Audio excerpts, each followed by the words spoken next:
So good morning. We are welcome to the Yala Annual Conference virtual breakout session. Let's see. I'm your session moderator, Heather Ladisky. I have a few housekeeping items to share with you. We ask that you keep your microphone on mute until you need to ask a question. Let's see. Okay. You can ask your questions at any time by entering into the chat panel. We will be saving those questions until the end of the presentation. After the session, please take a moment to provide feedback on our presenters by filling out the session evaluation form located in the conference portal. Today's presentation is Change Leadership in Academic Libraries, and your presenters are Julie Garrison and Mary O'Kelly. Take it away.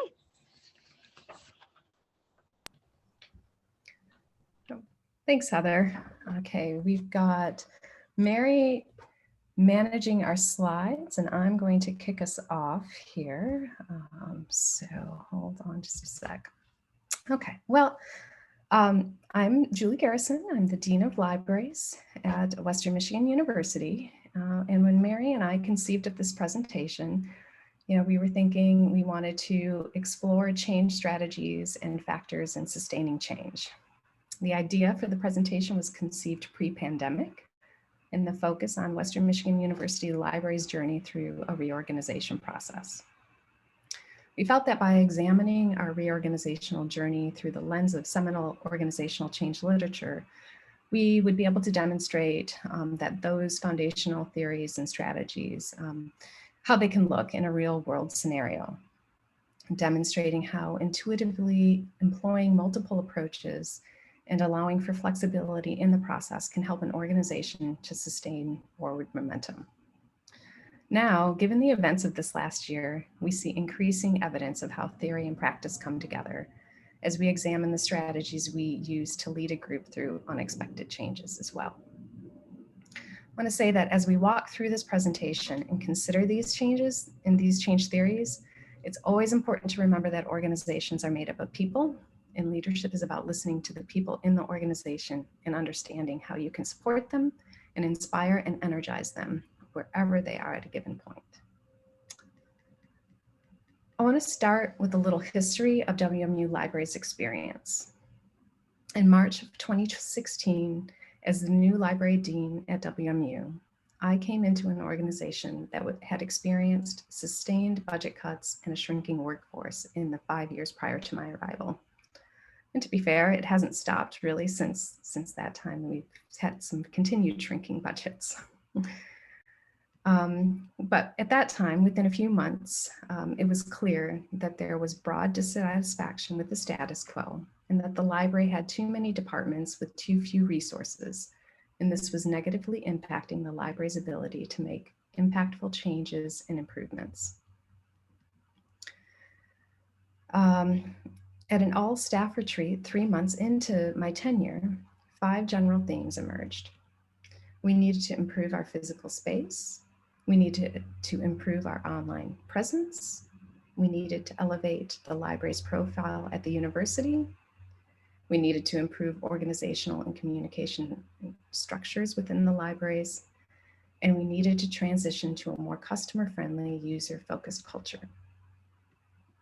There was some clear urgency around the need for change, and staff were hopeful, excited, and energized, and everybody was ready to contribute their ideas to moving us forward. As a leader, this is the kind of invigorating way that you want to be engaging in a change process with an organization. The conditions were really ideal for it at that time. So really harnessing that energy and enthusiasm together, we crafted a vision for the future as a whole library. We articulated a new mission, vision, and a 3-year strategic plan, and created a task force that included a broad cross-section of library staff, faculty, and administrators. It consisted of approximately 1/3 of the whole of the library organization. It was formed to analyze the organization and make recommendations to reorient our structure to better align with our new mission, vision, and desire to foster a user experience culture. It led us to shift from an organization with 13 departments into each with too few resources into 5 broader departments who managed a larger portfolio of functions, and this allowed us to start advancing in new strategic areas. The organization has evolved to live into the new structure over time. It took consistent communication, reinforcement of goals, and making sure to generate short-term wins along the way, such as creating and filling new positions, reclassifying existing staff positions to recognize the new work and excellence and responsibilities, and upgrading workspaces. All of this was critical to the success of continuing forward momentum. When we look at this, really, the libraries did not embark on a reorganizational process deliberately around any one theory or model. But in hindsight, you can see that many of the common sense steps in the Cotter change model really were things that we intuitively employed along the way. I, as the new dean, was able to capitalize on the urgency expressed by staff to build a vision together with them. There was enthusiasm and excitement for a change. And as the process evolved, we utilized continual dialogue and took regular opportunities to remind everyone about the reasons for change. The expected outcomes kept everyone motivated and moving forward. And as we shifted to our new organizational structure, we demonstrated early positive visual results from the change that positively reinforced continued investment in making the new structure work. And then March 2020 happened. When the pandemic hit, the libraries had come a long way in its evolution. It had completed the goals in the 3-year strategic plan, and the majority of the staff and the faculty were comfortable with the new department structure. We were beginning to talk about areas where we might start to make refinements to the organizational structure based upon how work had evolved over the last 3 years, such as an identified need to put more resources into marketing, adding a systems programmer to our IT team, building out more engagement programming, and potentially shifting some work of employees to new departments based on opportunities to improve processes and streamline workflow. And we were evolving into a place that was a little bit more ready for more continual change, more gradual, smaller changes, but regular. We were focusing on analyzing ourselves as we went along and thinking toward the next strategic plan. Since then, though we didn't plan it, the pandemic did slow and sometimes forced a pause on many of those organizational projects.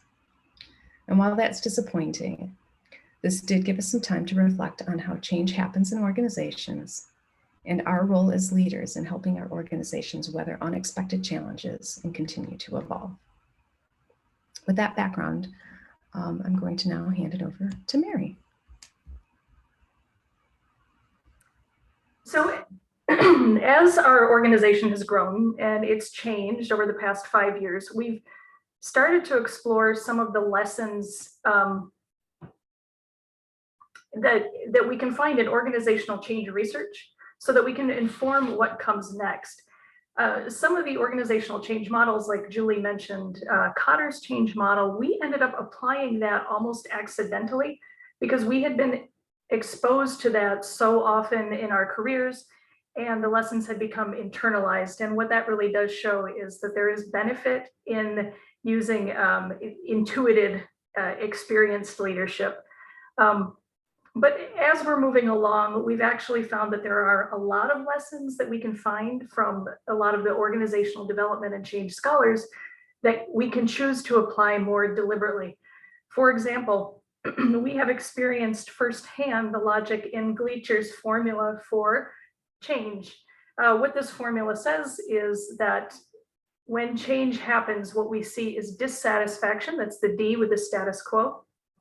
We need a vision for the future that is clear and compelling, and we need first steps to make that vision a reality. And when you have that dissatisfaction, the vision, and the first steps, that will overcome or change resistance. Resistance comes in a lot of different ways, like what is the ultimate cost of that change?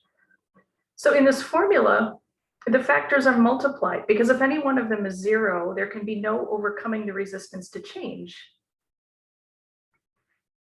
So what we have here is really a nice alignment, again, accidentally, with Cotter, where we have that dissatisfaction with the status quo, which sets up a sense of urgency in getting that change done.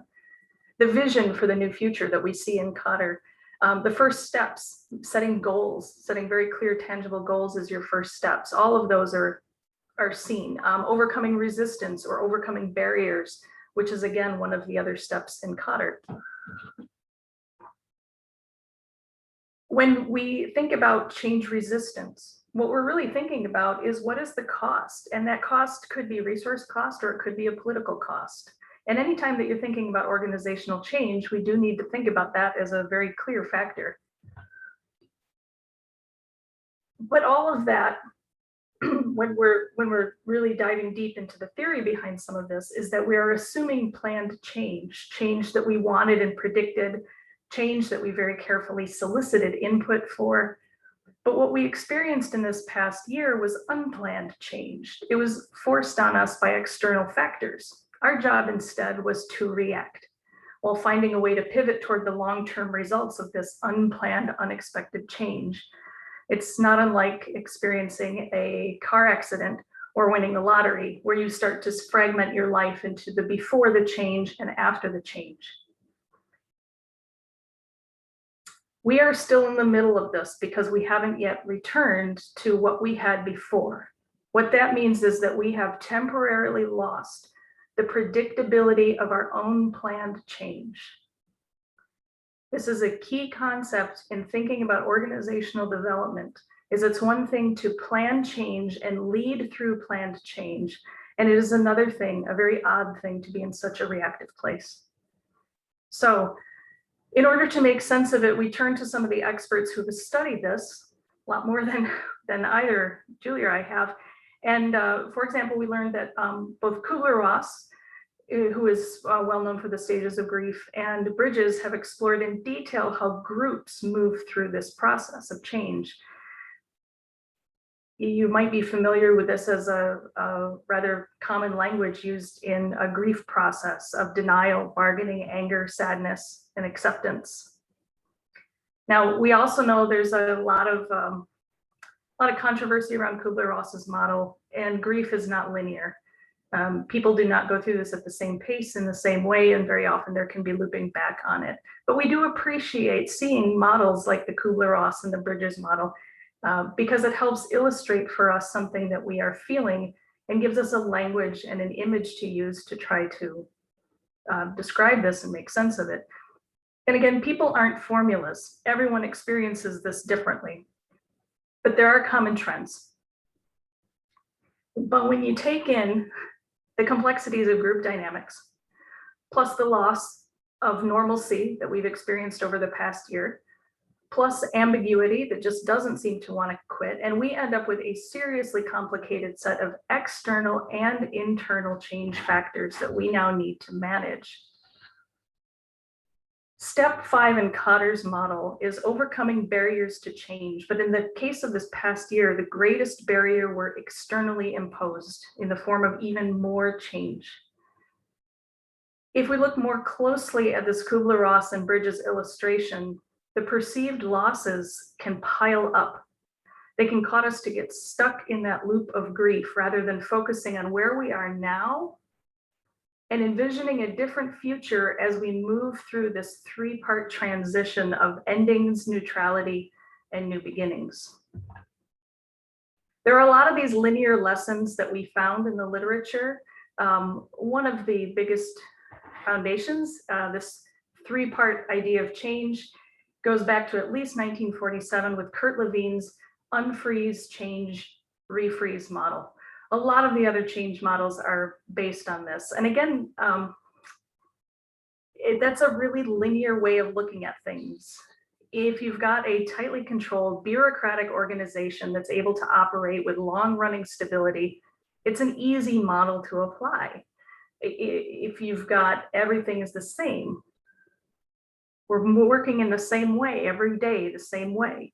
It's a very Western, very industrialized nation way of looking at organizational change. And it assumes that the status quo is the normal state and that change is dependent on disruption, some kind of intervention before we move to a new normal state. I'm sure all of you have been hearing that phrase, our new normal. This is all assuming that we are moving in this linear path of current state, transition state, future state, as Beckert put it, or as we saw with Bridges in the previous image, the endings, neutral zone, new beginnings. But higher education is cyclical and it's complex. There are a lot of smaller organizations within a university, like colleges and units and offices. They all make up a larger whole. Within that, various departments, teams, committees, boards, each one of them have different levels of autonomy, different levels of power. And at any given moment, multiple change cycles are happening within one organization. And much of it, most of it, is outside our local control. I cannot control most of what's happening at the university or within higher ed or within the legislature. This has led some theorists, such as Robert Marshak, whose model we're looking at right here, to embrace more of an Eastern philosophy with some elements of Confucianism, recognizing that change is cyclical, that we are all part of one whole, that instead of disruption, our journey is about seeking balance and about equilibrium, and that recognizing that all factors in the change, including the people, are equally important. This view assumes that growth is the normal state, that change is constant, and progressing through change is its own journey. This illustration of nonlinear change, we're not looking at Marshak, we're looking at Bill Torbert. Bill Torbert recognized that multiple feedback loops are happening in any kind of change, whether the change is individual or it's organizational. We see familiar pieces in this. We see vision, strategy, performing or acting on that vision, and assessing. But what we also see are single loop and double loop and triple loop feedbacks, where at the assessment or at the vision or at the framing or the thinking or the feeling at the individual level, what is my personal affect? What is my grief? What is my loss? What is my sense of excitement or hope? All of these tend to loop back on themselves. And so when we look at this, if you're actually interested, Torbert wrote about this in something called the Tao of Change. It's taking it away from that linearity. But again, this isn't all either or. This isn't one or the other, it's both and. There are times when you have to come up with a linear forward progression of change. But understanding that the complex system we sit in, the higher education system, is in a constant chain of churn and flux and chaos. So we're going to be having the feedback loops, and it's not always going to be linear. And once we can settle into the journey and the wholeness of it, it becomes a lot easier to manage. Of all of the positive elements that influence that inner personal work life, the single most powerful is progress in meaningful work. What motivates people most, based on the research done by Amabile and Kramer, is that the sense that I am making progress in meaningful work means I want to continue in that work. The two key words in this are progress and meaningful. In times of change, regardless whether the change is planned or unplanned, people can get tired. They lose sense of the priorities. Change fatigue is a real barrier. It is a significant barrier to ongoing organizational development. So from a change management perspective, recognizing those lulls in the change cycle gives us a perfect opportunity to take a deep breath and instead find renewed energy through the motivational power of small wins. This may mean backing off major sweeping change to focus on short-term gain, encouraging different ideas, empowering decision makers, and reinforcing the organization's priorities. For us in our organization, that means small steps with near-term priorities, such as planning for back to on-site work for summer and fall 2021, figuring out how to reset the furniture in the library, planning some updated messaging for our website, It also has meant backing off long-term strategic planning, not abandoning it altogether, certainly, but at least setting it aside for now. Instead, we're setting small, achievable goals, and we want to celebrate when those goals are met. We want to make sure that the resources are in place to meet those goals. Take small bits of backsliding in stride, be willing to reset and try again tomorrow, and learning from those little setbacks. If we get in the long-term habit of breaking large projects up into well-defined, well-delegated pieces so that every person and group knows their role, then they can see exactly how their own expert contributions directly affect the success of the organization. Celebration of progress is an ongoing habit. It also happens to be especially critical at a time when we've had so much of our good work paused or disrupted this past year. But we still are making excellent progress. We're still committed to our work, and it shows in the ways we've pulled together to keep things going. One of the things we were talking about at work this week is just how many presentations we were all able to put together and contribute even to a sharing conference like this in the middle of what we feel is a very disruptive time. But longer term, as we get the headspace to do deeper dives into our organizations and our strategic plans, one approach that's often used by organizational change consultants is to select a model of organizational development and analysis, and then analyze what you're doing against that model. For our organization, I would pick the Nadler-Tushman model right here. We know there was a quote, I saw it when I was reading, I can't remember, I don't remember who said it, but all models are wrong, but some of them are useful. So we'll take this in stride that this is a model out of many, and you just pick one and run with it the best you can. The reason I like this one, it works very well with information organizations. So the goal in using a model like this is to take every element of the model, truly and honestly explore each element, figure out where your organizational strengths are and where there are gaps, and then plan your path forward using your strategic planning process. This particular model honors the environment or larger systemic context of higher education. When you look at on the left of the inputs that we would be looking at, these are things that come into our local library organization and affect us. It looks at the resources we have coming in, and it acknowledges the history of what we have before. Again, it's an input that is informing our library culture that we cannot do anything about the past is gone, but it is feeding into where we are today. Then as part of the transformation progress, we see tasks, and that's where we can measure all of that important incremental progress and celebrate moving forward momentum. We look at how our organization is formally structured. We also can look at our informal organization. What are our informal structures and powers, such as teams or political alliances or casual affiliations? And then finally, we'd look at what are the outputs. What are we doing as an organization? What are we creating? What are we doing as internal teams and departments? What are we doing as individuals? What I like about this model is it does focus on the individual.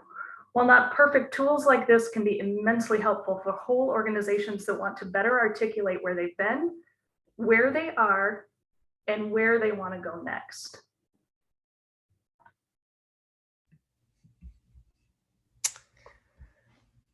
Okay, so kind of wrapping up,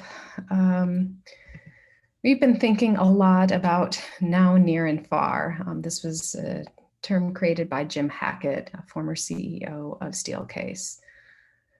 When we're thinking about leading through change, it requires paying equal attention to those three domains, the near, the now, the near, and the far. Hackett believed that these aren't linear, but instead they're concentric. And the now being the most concrete and the far being the most ambitious. Now requires tangible steps, immediate successes. The far requires abstract thinking, creativity, vision, tolerance for change and for risk. The near is where we start pivoting resources toward the vision, starting with the bigger organizational shifts. We've moved from, within Western Michigan University's library, we've moved from broad, large organizational change 5 years ago to now recovering from an unprecedented, uncertain year of almost continual immediate changes that required hyper-flexibility and agility to continue offering services and programming. We've experienced an externally forced re-examination of what is core and essential. And so now we're thinking, how is it that we return from that? For our organization during much of 2020, we were caught in the now. And it seemed too unpredictable to spend much time thinking about. We're finally in a place where we are again looking at near-term planning. As Mary mentioned, we're returning to on-site work. We're anticipating a more normal residential campus fall semester. And we're working toward a small set of agreed upon priorities that we really can accomplish in the next 12 to 18 months. And this includes re-engaging our long-term visioning and strategic planning cycle in 2022. It's really about retraining our brains to think differently again. And we've been in survival mode with all of our energies focused on managing the acute decisions of the day and the week. And as we move forward and conditions start to normalize, we need to retrain our brains to think differently again. Short-term practice on the near will hopefully help us regain confidence and build back toward longer-term visioning to advance our future. There have been some benefits of the kind of change disruption we've experienced this past year. It's not all bad when we experience externally imposed change, though I would rather we're not part of the pandemic. But it does shake us out of the status quo. In our particular case, some good changes were accelerated, such as getting more instructors, both our librarians and our classroom faculty at Western, comfortable with various online learning methods and being able to significantly reimagine the ways our spaces are configured. It was also a great opportunity to demonstrate the benefits of OER to our community, led to another successful faculty adoption grant cycle where we've awarded 10 grants to faculty who are interested in adopting OER for their classes. We now have to think about how these experiences of this past year help inform us with everything we know from prior to the pandemic to help us to build our new future. And with that, basically we have some references that we can share, and we are happy to open it up to questions or thoughts, or if others would like to share some of their own experiences, we would be happy to hear those or reactions to some of these theories.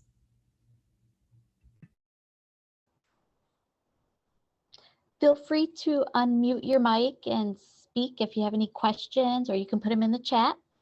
We'll monitor that chat as well. Hi, I have a question. Change is scary. So how did you deal with folks that were resistant to change? I'll start, and Mary can add. Well, one is always being open. As I mentioned, we're dealing with people in organizations, and leadership is about that. So recognizing where individuals are as well as where a group is very important. So open communication is a piece of that. Continuing to articulate the benefits of change, I think, is one of the pieces. What do we get and achieve from that? And people do need regular communication. Those who are actively involved in making the change, need to take moments to deliberately communicate what's happening, as well as get input and be willing to take that input and change course when something comes up from a group that needs to be examined. So it isn't, as Mary mentioned, change isn't linear. There is always sort of expressions of the process happening at different places, but it's hopefully taking 2 steps forward and only a half step back as you go. But really listening to people and providing forums where that anxiety can be communicated and where there's opportunity to test things out. I think that's the other thing that we did is offered permission for everybody to be a part of this in different ways throughout the process. And then it is continual. You have to be willing to hear from everyone within the organization about what their ideas are for where we go next. You know, and hearing those doesn't necessarily mean you act on all of them, but making sure that you're at least paying attention to where people, individuals and the groups are. I'll let Mary add.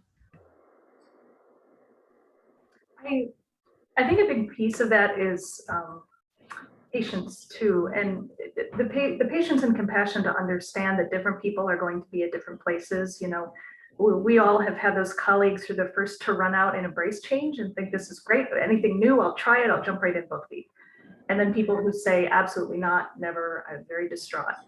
And where I've seen organizations have real trouble in the past, and I'm thinking back to a place that I worked 20 years ago, there was a large scale organizational change happening. And unfortunately in that organization at that time, the leadership expected everybody to be in lockstep and progress through the change exactly the same way at the exact same time. And so then people got labeled as resistors, as being change averse, rather than recognizing that we're all coming at it with different ways. And if the change is right and it's true and it's something the organization needs, we're confident moving forward, it's going to keep moving forward. So then it's just working with the people who aren't ready yet. And as they start to see it, maybe look for some small ways for them to engage with the change and see that it's maybe not as disruptive as they were afraid of, or maybe it actually is going to benefit them in some way that they hadn't thought of. Or honestly, maybe it's just they are upset, you honor that feeling and you give them space. But the change still moves forward with input and all of that. It's where that expecting that exact, we're all in the same place at the same time, I think trips us up. It's where that expectation becomes not met and people get labeled. Yeah, thank you. Those are all great points, because that's the thing about change and change management. It's almost as if I always find it's a I'm lacking the term right now, but it's like military intelligence and jumbo shrimp. It's one of those terms that, you know, you don't really manage change. You know, you just kind of go with it. And, you know, and all of the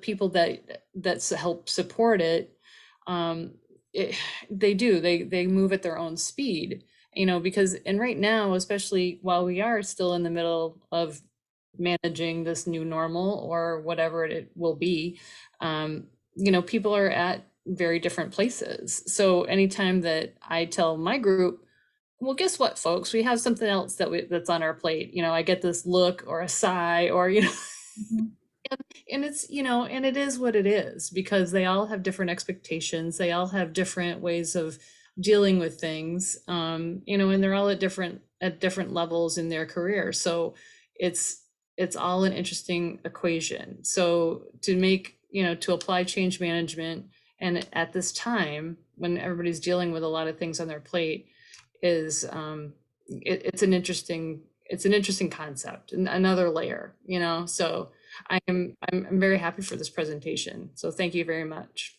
Oh, thank you. And I you know, that the Tao of Change by Torbert is something I want to dig in a little bit more too, because it's very intriguing to me to think of change as the constant, change is the normal state. Mm-hmm. And once we understand that, instead we focus instead, how are we journeying through it on a daily basis? It changes it from change being this big scary thing that's happening to me to how am I just navigating through my day? Exactly. I think about this from the leadership perspective too. You know, this last year, we as leaders are all people too. We're all individuals. So the responsibility for an organization when you're going through this kind of level of unpredictable change it's immense, right? And so making sure to keep a pulse of what the organization needs. I know that when the pandemic first started, there was this sense of, okay, well, we can take our hands off the wheel for like the couple of weeks that we need to focus on the now. And then, it was 2 months later and you're like, hey, wait a minute. This is our new normal for the moment. We have to think about how our organization is going to be able to still have some sense of community connectedness and ability to focus on why we exist and under these new conditions. And so, then getting some tools in place in order to provide that for your organization, it's a lot of work just to get to having an organized way of making decisions about the now that we needed to throughout this year. And then just to start to get back to, okay, we've maybe dealt with this blunt force, and now how do we start to practice sort of like physical therapy, getting back to a place where we can be some sort of organization that gets ahead of what's going to come at us tomorrow and anticipates. So it's a lot for those who are in leadership positions. It's been an exhausting year, and you're absorbing everything that your staff and your faculty are feeling as well. Just putting that out there. Yeah, no, I think that's a great point. So yeah, so actually that's a great question. I guess I have a follow-up to that. So what do the two of you do for self-care? I laugh. I make mistakes. I find humor in my life. I have 2 young adult sons, through 21 and a couple weeks from 19, and they provide a lot of humor in my life. But just some downtime, mostly with family for me, and puzzles. Oh yeah, puzzles are great. Yeah. A lot of puzzles. Oh, I have some puzzles for you. Yeah, it's I'm very protective of my downtime. I'm not one to I don't send emails at night or on the weekend. I generally don't respond unless it's something urgent that actually needs me and my presence. Because I do need to step away, and I especially as you can see, I'm in my home, and it's that work-life balance is can be pretty blurred. And I've been really intentional about maintaining some of my hobbies. I'm really into vegetable gardening, and I've got this huge vegetable garden, and the plants don't care what happened at work. They care whether it's cold out at night or whether they haven't gotten enough rain. And so it's a nice reminder to me of stepping away and not having it be all encompassing. And I think that's just the biggest thing is perspective. I read a lot of things that are not library related, and I talk to people who don't work in libraries. And so I make sure that for me, it's important to always maintain that perspective of where we sit within the larger world, and that the world is not this one small group. And we are part of a larger system. We're part of that larger context. Because we get funding from the state, we're part of the political legislature in the state. Because we're part of a community in Kalamazoo, we're part of what happens in that town. Because we have, students, tens of thousands of students coming with us. We're also part of the culture of the young adults coming up into the world and their interests. And so staying connected with all those different factors is really helpful for me personally. Thank you very much. Are there any other questions or comments or just thoughts that anyone would like to share? Feel free to unmute yourself or to put something in the chat. Yeah, we'd love to hear any big changes you've been going through, how you're approaching it.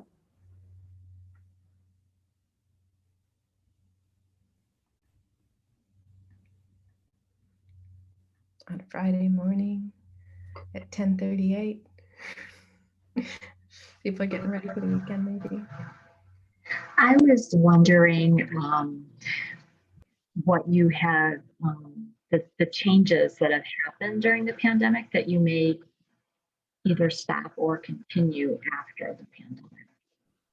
For example, we have at our institution contactless pickup, and that might be something that we will continue for a while. Yeah, I think that there are many of those kinds of things that we've noticed.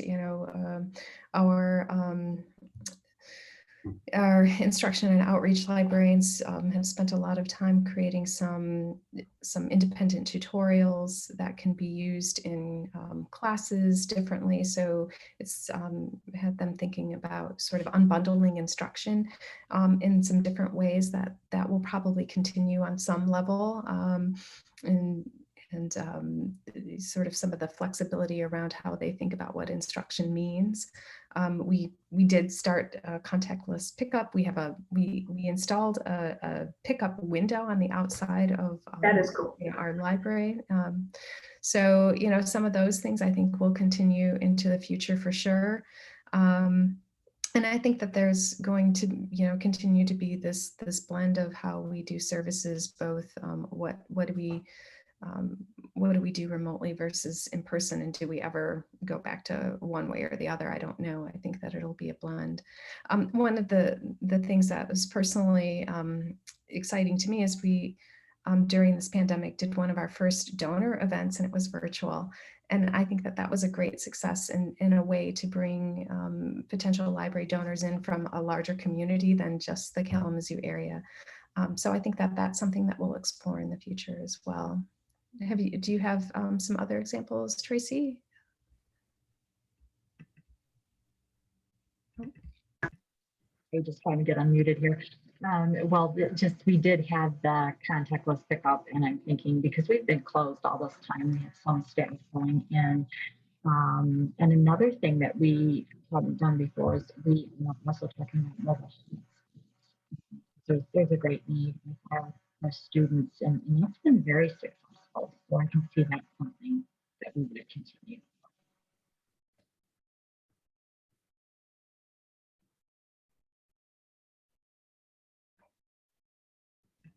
Thanks for sharing.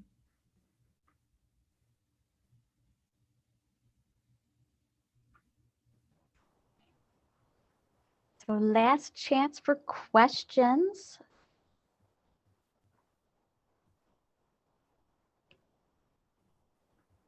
I'm not seeing anybody else raise their hand or anything. So I think we can end now. So thank you, Julie and Mary, for presenting, and hope everybody enjoys the rest of their afternoon. Or it is morning now, isn't it? It's going to be afternoon soon. In no time. Thank you all for coming. Thank you, Heather. Thank you. Please reach out if any of you want to talk afterwards. We had our emails up there. We'd be happy to talk with anybody afterwards about any of this. Bye.